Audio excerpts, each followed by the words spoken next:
talked a bit about harvesting already, but we'll just recap last session first. A lot of what we were talking about last session, we were talking about brassicas, but we were talking about how we get healthy plants. And to get healthy plants, we need healthy soil. We need to make sure they've got the food that they need so that they can grow. The same as we were talking about boosting the leeks now, making sure those nutrients are there.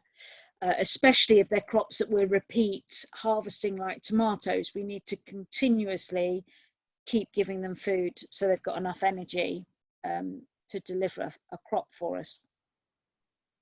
And then the other thing we were concentrating on last week was pests and diseases. And the main message I can pass to you for organic growing is about getting diversity in your system. And mostly people who've got gardens and are growing gardens, they have diverse systems, because you might have a bit of hedge, you might have some ivy or climbers growing, you've got some flowers, and you're mixing it all up anyway, and that attracts a whole range of insects and birds and hedgehogs and all sorts of things, and nature takes care of itself, so nothing is out of balance. And really, you get pest problems when you haven't got the balance there. So having problems with too many aphids is not actually a problem with the aphids. It's a problem of not having enough predators to eat them and keep it in balance. So think about how can you attract ladybirds and hoverflies and things like that, and what do they need so that you're getting them into the garden. So I quite like this little picture where you've got your flowers and your veg and all the right of colour of edible and ornamental things mixed up together. So that's what we're aiming for.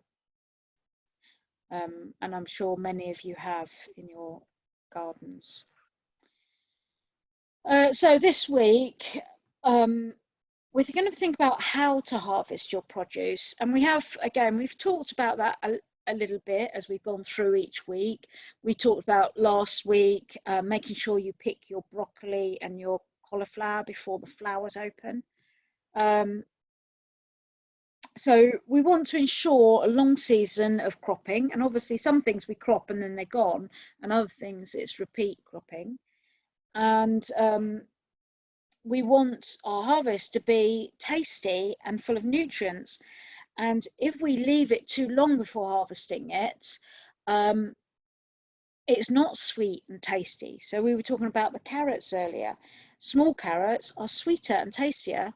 Larger carrots still taste good and carroty, but give you more volume.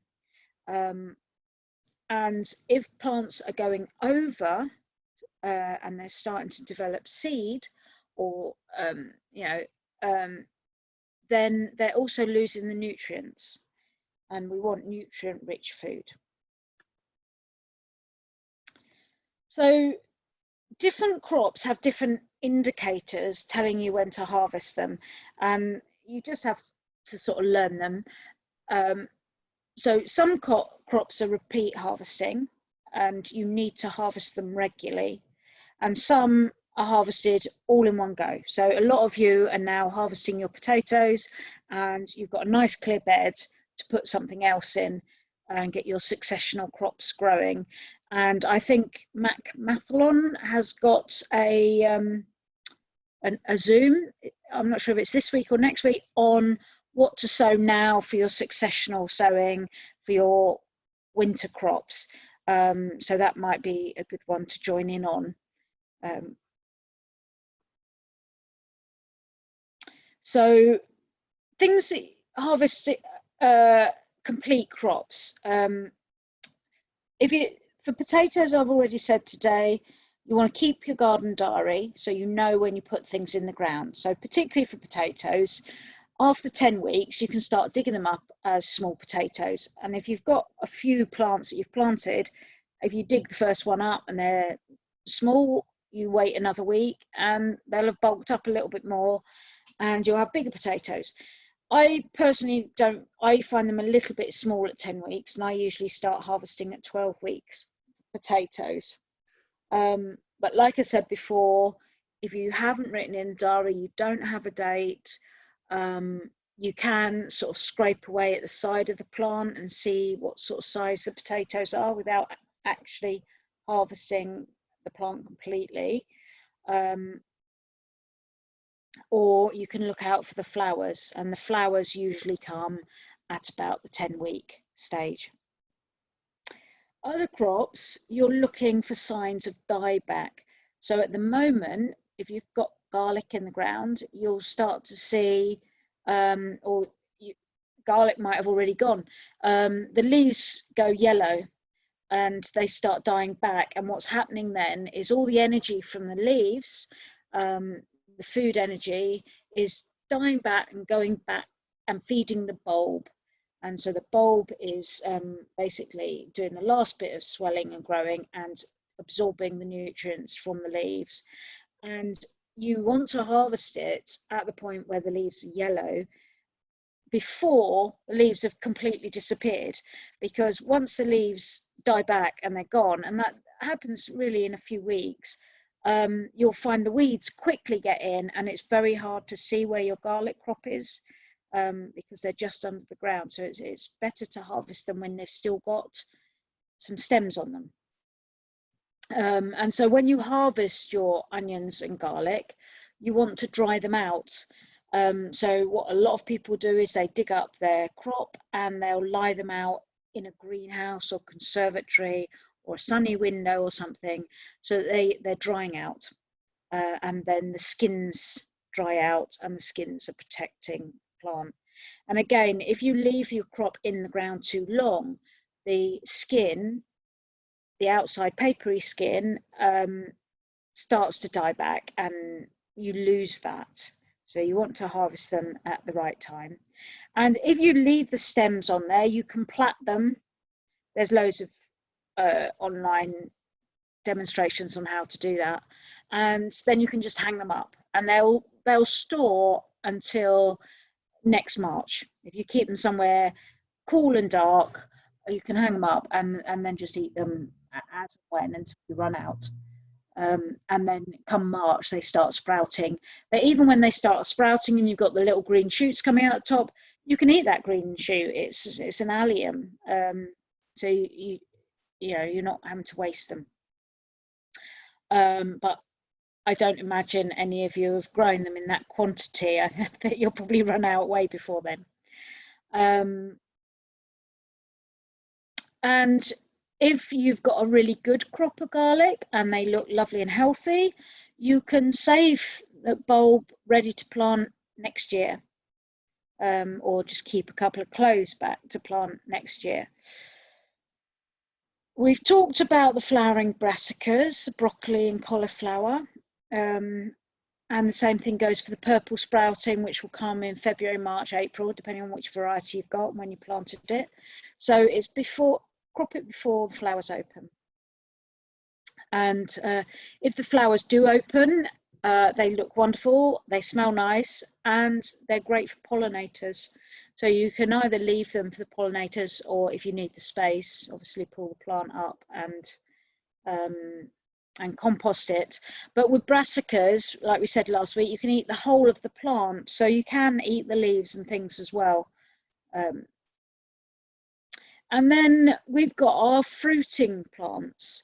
So most fruiting plants, we keep taking a regular harvest from it. But obviously our winter squash take a long time to develop, and therefore we usually just leave them on there and harvest the whole lot in one go before it frosts. But if you're well ahead of the game, or you've got much better weather than me and a later frost, you can be harvesting them when they get to a good size. And when you harvest your winter squash, you want them to not dry out, but to harden the skins. So you put them somewhere sunny for a couple of weeks, frost free, and the skins harden, and then they'll keep through the winter. If you pick them too early, the skin's too soft and they don't keep for very long. And then we've got the fruiting plants that we harvest regularly. So beans and peas, this is what we're going to be thinking about today. Most of the beans and peas benefit from regular harvest. They're constantly flowering and you're constantly harvesting them. But as soon as you stop harvesting them, or if you miss some at the bottom of the plant and you haven't noticed them, or inside the patch where you're not really seeing them, then they're developing their seed. And the purpose of a plant is to reproduce. And once it's produced its seed, it doesn't need to produce anymore.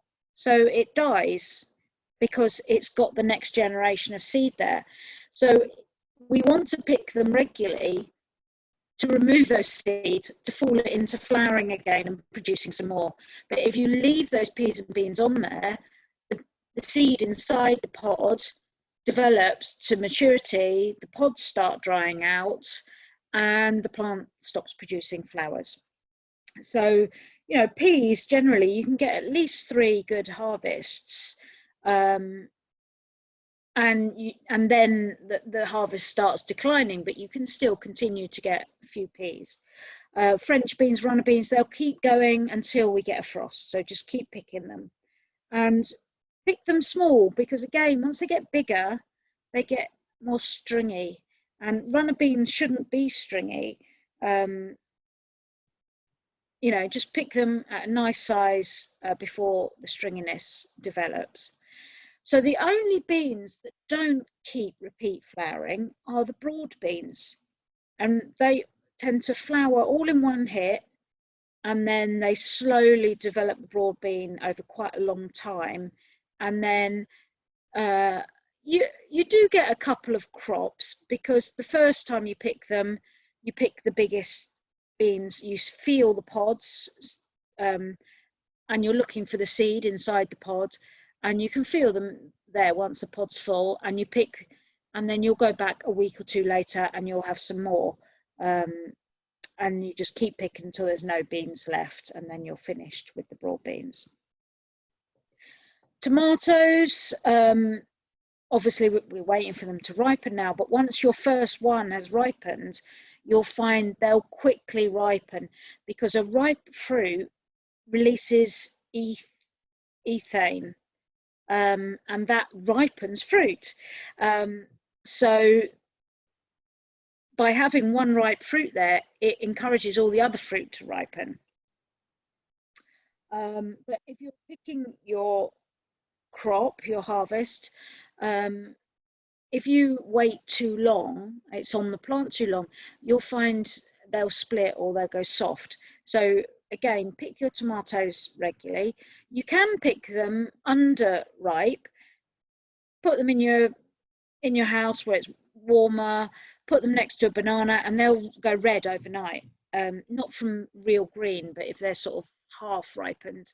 And at the end of the season, when the temperature starts dropping and your tomatoes are not ripening, if you put a banana near them, bananas release lots of ethane, and they ripen fruit very well.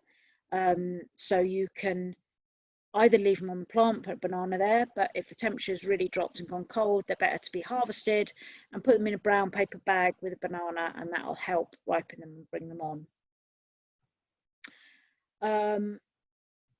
And then courgettes and cucumbers, we mentioned earlier, they develop so quick once they get going. Now, they may have been slow to get started. They're not from this climate at all. And so they only produce male flowers until the temperature gets up. And the plant itself doesn't like the temperature dropping below 10 degrees. And we had it pretty cold a couple of weeks ago. It's warming up again now. We've had some nice sunny days this week, haven't we? Last week. So they suddenly start producing loads of female flowers. Every female flower will have a fruit on it. And overnight, like we said before, they quickly go from being a small courgette to being quite big. And it, again, once that courgette starts getting big and becomes a marrow, The marrow then starts developing the seeds within inside it, and it tells the plant to stop producing more flowers, which isn't what we want. We want it to produce flowers, we want it to produce more fruit. So it's best to keep harvesting your courgettes every day, even if you don't want to eat them. That it's better to harvest them, because if you leave it and then it develops a marrow, it stop producing flowers, and you won't have any courgettes next week. So just keep harvesting regularly. Give to your neighbours. You can slice them up, put them in the freezer, make preserves, whatever with them. So to get a continuous harvest, which is what we're talking about, I'm just going to bring this slide up again that I showed you last week. We need to think about the nutrients the plants need. So this is just a little reminder of what we've looked at before. All plants need major nutrients in large quantities, and that's the NPK, always written in that order. N is for nitrogen, which is for leafy growth, which is what we're talking about with the leeks. We want it to develop and grow good leaves to bulk up. P is for phosphorus, which is for root growth, and is often put in when you plant shrubs and things like that. But your carrots and stuff like that need phosphorus. And potassium is for flowers and fruit that follows it. And it's really at this time of year, it's the potassium that we are looking at, which our plants are needing. So all those repeat flowering, repeat fruiting crops like your peas and beans and your tomatoes and peppers and courgettes, cucumbers, they need high amounts of potassium so that they've got the energy to keep on producing more and more crops. Because like I say, in the wild, in nature, they would just do it once. Their seed would develop fully, and then the plant stops producing flowers. So we're tricking it into continuously producing flowers by taking harvest all the time. And that's why we need to make sure that food is there. I've also got on there secondary nutrients, which is calcium, magnesium, and sulfur. All of those are needed for cell growth. But unless you're growing in plant pots, they're usually in plentiful supply in the soil if you've got good organic soil. But calcium, another name for calcium is lime. So if you've got very acid soil, you'd be lacking in calcium. You can also get that calcium effect from adding wood ash. Magnesium comes from Epsom salts, and sulfur you don't usually need to worry about that at all. And then you've got minor nutrients, and again, in a good organic soil, you're not going to be deficient in minor nutrients. Plants need them in very, very small quantities. But if you're growing in pots, they can run out of these minor nutrients. So if your plant is starting to discolor, any of the leaves are starting to go yellow, that's usually a sign it's lacking nitrogen or magnesium. If they're starting to go red, that might be phosphorus. So any discoloring of the leaves usually means you need to give your plants a little bit of a feed and a bit of a boost. And now it's quite a good time for that. And one of the ways of doing that is make your own liquid feeds. It's very easy to do. It's very stinky. It does take a little while to get to brew. It's a fermented tea. Often it's called a tea. And there's two main plants that you can use. You can use any plants, but there's two main ones that we use. And the reason being is because they're very high in specific nutrients. So early in the season, when we've got little plants in pots and modules, we use nettle fertilizer because it's very high in nitrogen. So if you wanted to give your leeks a boost, for example, you could give it a liquid feed with nettles. Whereas comfrey is very high in potassium, and that's what we need at the moment for our tomatoes and peppers and courgettes and cucumbers and things. you can just mix the two together. You don't have to make them as separate solutions. You can mix the two together, and that's a good all-round sort of boost. And it contains micronutrients as well. So the way we make it is we harvest the leaves, and comfrey is one of those plants that has great big deep roots and grows very quickly. It's a great pollinator, so it's a good thing to have around the garden, but it can be quite invasive. There's a variety called Bocking 14, which doesn't set seed, so it only spreads by roots, but it still spreads, whereas a lot of comfrey will set seed as well as spreading from roots. So you have to be careful where you put it, because it can be invasive. But you can crop it down to the ground 4 times a year, 5 times even, and use it as a compost, as a fertilizer, or add it into your compost heap to feed your compost. So what you do is you cut the plant, you stick it in a bucket of water, and you let it brew. And ideally you let it brew for 4 to 6 weeks. But if you haven't got that long because you need it right now, you can just start using it after a week or two, and it's just a more dilute solution, so you would need more of it.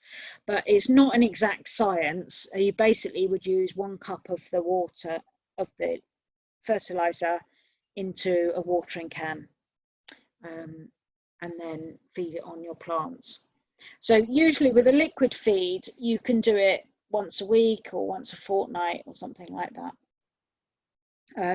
Otherwise, you go and buy one off the shelf, and when you go and buy one off the shelf, it's made very simple, so that you know what you're buying.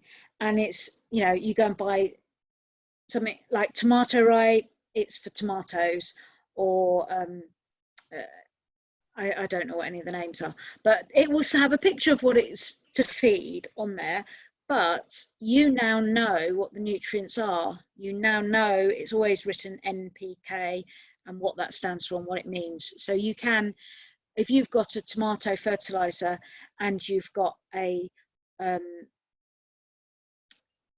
gladioli fertilizer, for example, they will be exactly the same fertilizer. They will both be feeding the flowers and the fruit. So you can look on the back, and I'll just go back. The NPK is always written in that order, but often it doesn't say NPK. It will just be represented by a number. So it might be like 777 means it's all equal nitrogen, phosphorus and potassium. But sometimes you might get 12N, 3P and 3K, and that would be a high nitrogen fertilizer, for example. So I'm going to go on to what things we want to harvest regularly. I've mentioned peas and beans. So keep harvesting them, and harvesting can be really enjoyable when you start, but then it can also be tedious, because if you've got lots of gluts of things and you don't need to eat every single day, 3 times a day, you can sort of miss a couple of days, and then when you go back they've overdeveloped, and then your plant stops producing. So do try and make the effort to go out there and harvest it every day. A lot of this stuff freezes really well, and then you can eat it later in the year. So we've talked about peas and beans, we've talked about tomatoes. Herbs. Herbs need harvesting regularly, and it's the biggest mistake people make with their herbs. We've got all the perennial herbs, which are in the garden, and they come back year after year after year. A lot of them are shrubby herbs, so they're woody, and they're there all the time. Things like rosemary and sage. They're perennial shrubby herbs, so they're always there. And if you don't harvest them regularly, they get woody and their stems get bare and the bottom of the plant looks bare. So what you do is you pinch out the growing tips all the time, really regularly, and what that does is it stimulates side branching and keeps the plant vibrant and young and good to use. And then we've got the herbaceous perennial plant. So a herbaceous plant is a soft stem plant rather than a woody plant, it's soft stem. And the perennial herbaceous herbs are things like oregano, and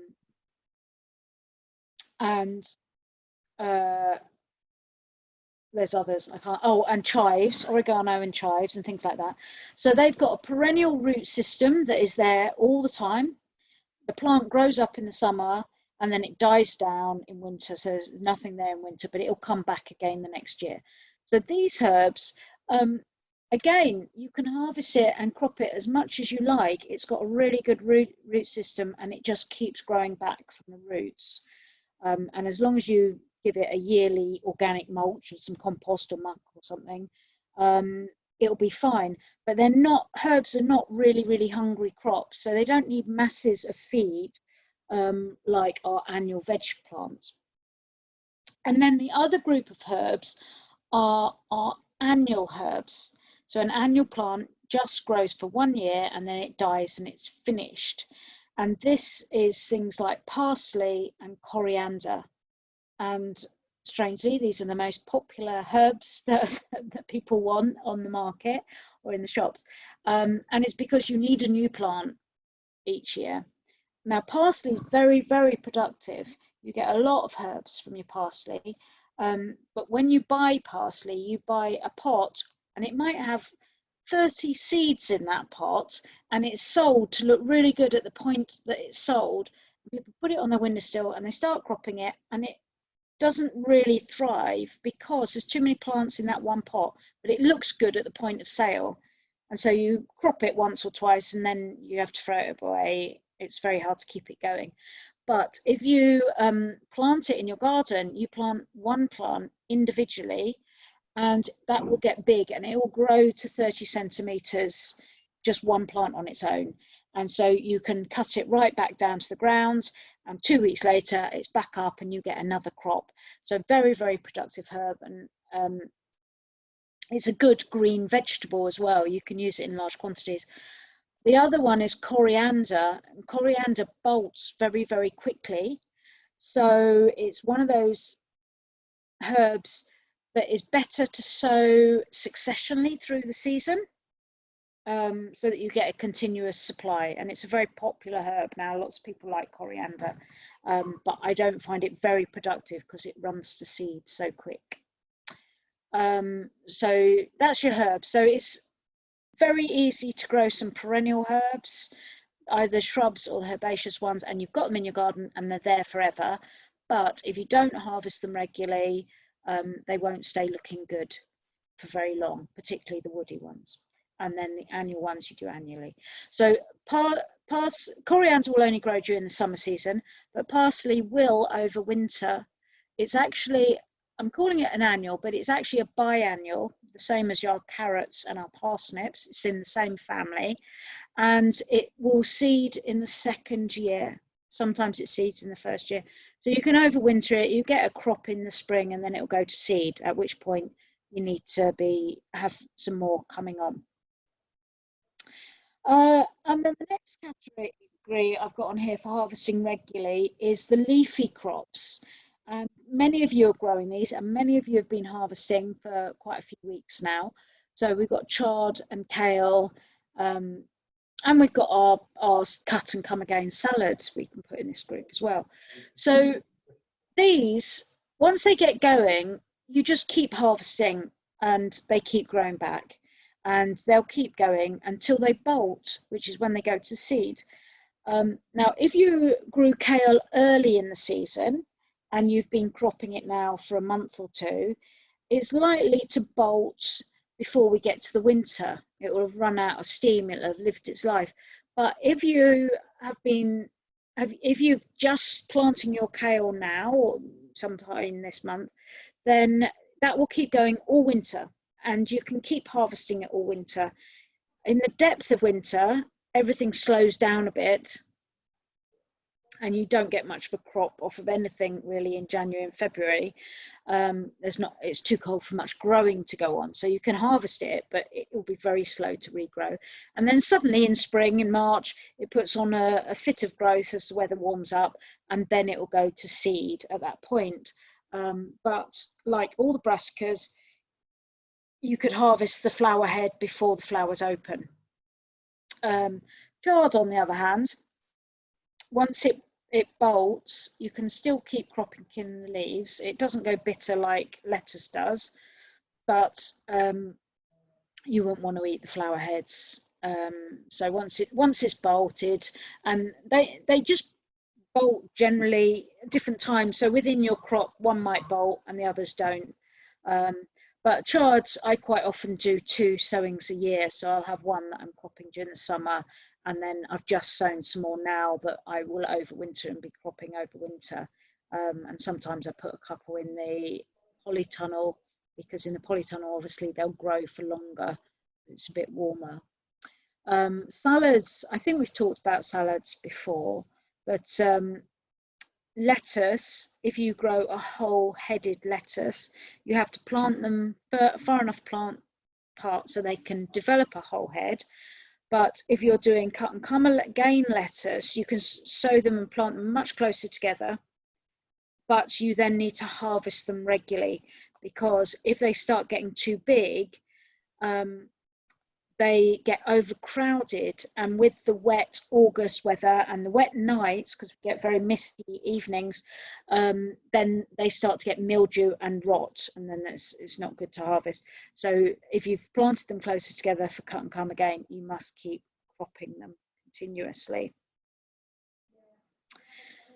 So that's the end of my presentation, and I thought now it'd be nice. I'm sure many of you got pressing questions of things that you want to know about for the next couple of months, what to do next. I'm sure I've missed many of the crops that you might want to know about. So if you've got a question, just put your hand up and I'll say your name, and then you can unmute and speak. So who wants to go first? No questions from anyone? Go on then, Sophia. In a couple of my pots, I got some a few days ago. Got some little like grey fungus things growing, like little mushrooms, but they sort of, you can see the sort of lines radiating out on the top, like you would underneath an ordinary mushrooms. And I just wondered what they were. I just took them out, and I was hoping I wasn't spreading them by messing about with them. What, they were in the soil, in the pots? Yeah, in the soil in the pot, just very, very tiny, like, you know, about 1.5 centimetres across, but lots of them just came up overnight. Oh, it was probably just some spores that were in the compost. Right. Yeah. And generally, mushrooms are a good thing.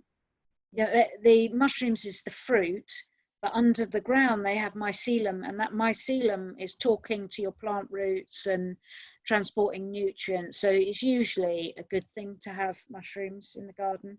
Right. So you would just leave them? I would leave them, or yeah, I don't usually worry about them at all. They didn't look like ordinary. All I can describe is they were like flat on the top rather than domed, and they look like have little ridges like you would have underneath in a fungus. Yeah. But obviously a fungus of some sort. Yeah, I wouldn't worry about it. I mean, obviously, if it's a big fungus and it's starting to get in the way of your crop, then I might remove it. But no, it probably means you've got good, healthy organic soil, because underneath that mushroom will be mycelium running through the soil. Yeah, well, I hope so, because I've been buying bags of organic compost. So that's all I put in my pot. So that's good to know. Thank you. That's great. Julia, did you have your hand up?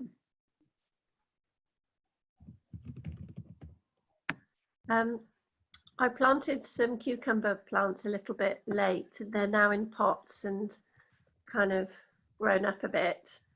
And I'm going to plant them out. I was just in the polytunnel, and I'm just wondering if there's any advice to help them at this stage? Because it's a bit late, I feel. It depends really.